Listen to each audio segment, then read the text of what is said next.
Retour à l'antenne pour la deuxième partie de votre matinale sur Télévision. Merci à ceux qui nous retrouvent juste à l'instant. Emmanuel Kenjisi nous a d'ores et déjà retrouvé. Emmanuel qui est tout feu, tout flamme pour un mercredi. Emmanuel est venu avec sa tasse de café. Bonjour Emmanuel.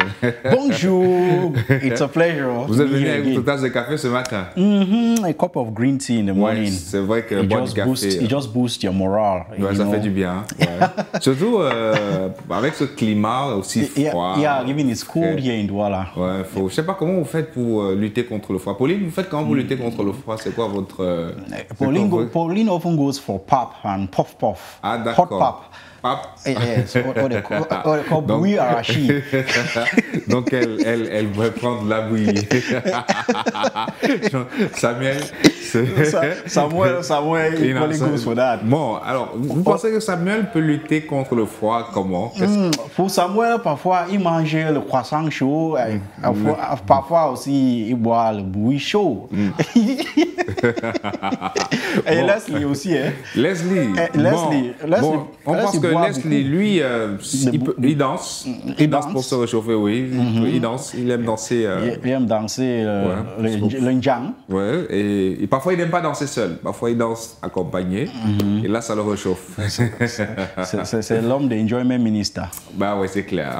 Alors, je ne sais pas comment vous faites pour lutter contre le froid. Mais de toutes les façons, on vous souhaite, voilà, à chacun sa méthode, d'appliquer votre méthode. Et Emmanuel d'ici, je pense qu'avec vous, là tout de suite, nous allons rapidement rentrer dans le vif du sujet. On va remonter le temps, nous sommes le 10 juillet. Of course. Et ce 10 juillet, c'est un jour important. Vous nous rappelez ce qui se passe?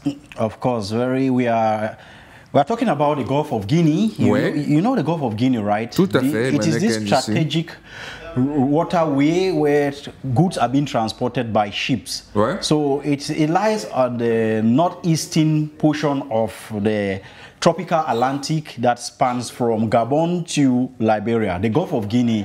So on this day, we are saying the International Maritime Bureau, their mid-year report on the issue of piracy along the Gulf of Guinea. According to the International Maritime Bureau's report, it should be noted that the International Maritime Bureau is that body, is that specialized department of the international trade and commerce. So they are specialized in tracking and handling piracy on the high seas. So they published their mid-year report that was in 2019. The report disclosed that or reviewed that the Gulf of Guinea is a red zone marked by untold pirate attacks. Piracy was quite high in 2019 along the Gulf of Guinea. You know, according to their report, some 73% and 92% of attacks that were recorded during the first half of 2019 were along the Gulf of Guinea. It should be noted that including around countries like Cameroon, Togo, you know, Benin, Equatorial Guinea, those are the countries, some of the countries that aligns the Gulf of Guinea. So the International Maritime Bureau's report disclosed that 73% to close to 92% of attacks, you know, kidnapping for ransoms happened during the first quarter of 2019 along the Gulf of Guinea. So it was a red flag already. It should be noted that out of 9 vessels, that's international ships that plied across the country, that's globally, 8 of them, you know, 8 of those international vessels, they were attacked at the Gulf of Guinea. You can imagine. Across the whole world, that was in 2019, according to the International Maritime Bureau's report, that across the whole world, that's in 2019, some 8 vessels were attacked, were shot at.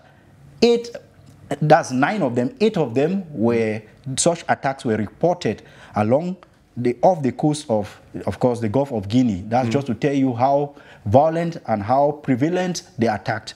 So, nonetheless, according to their report, towards the second quarter of 2019, the IMF, or the International Maritime Bureau's report, stipulated that the attacks started declining. It was reducing because it was thanks to efforts being put up by navies of some countries, including Spain, Equatorial Guinea, Nigeria. They were fast enough to come to respond to distress calls, calls made by those in ships.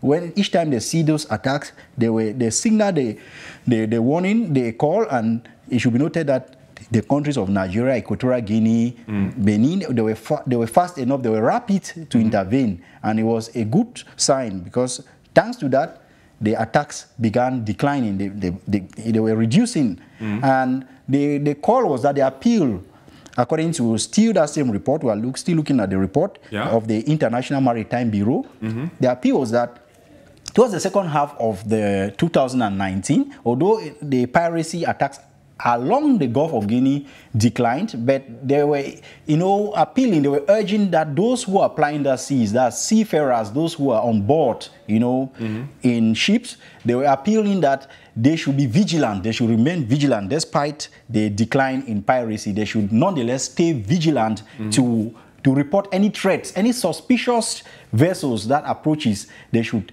signal, they should send the distress call as soon as possible to the designated resource help centers, response centers, so that they send in counterattacks in order to, mitigate, in order to neutralize or to track down these pirates. By so doing, according to the report, it will go a long way in addressing high seas piracy along the Gulf of Guinea. So you respond, you do so by sending your distress call quick enough so that those in charge of coming to counterattack will be there on time in order to neutralize the pirates. So that was it.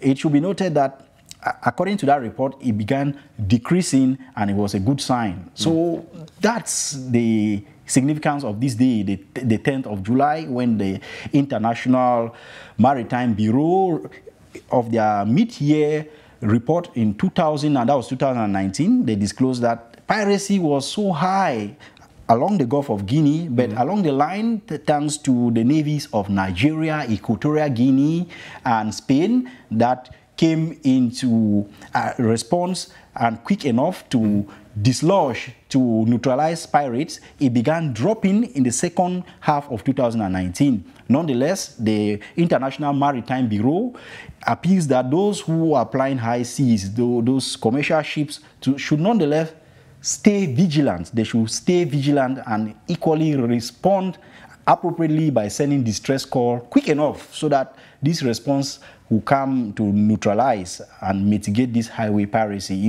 Piracy is something that it's still a cankerworm along major high seas across the world. You heard of the Niger Delta during the time of Bayelsa, when some disgruntled youths took to the high sea, attacking oil tankers, extorting from them, and other pirate attacks across Africa. And including here in Cameroon, we have some reported cases of once in a while, attacks on our high seas, from the littoral to the southwest, those flying to Equatorial Guinea, those boarding from leaving Douala to other neighboring CEMAC regions.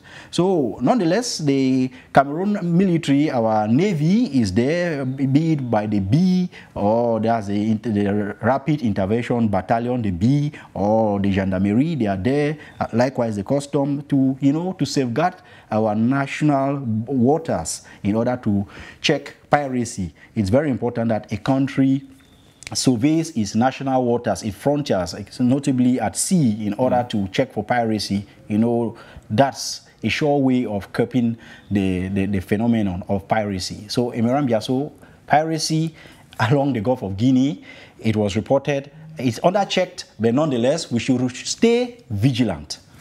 Thank you beaucoup, Emmanuel Kendissi. On a retenu, évidemment, le Golfe de Guinée depuis 1900. Alors pour être précis, depuis 2019.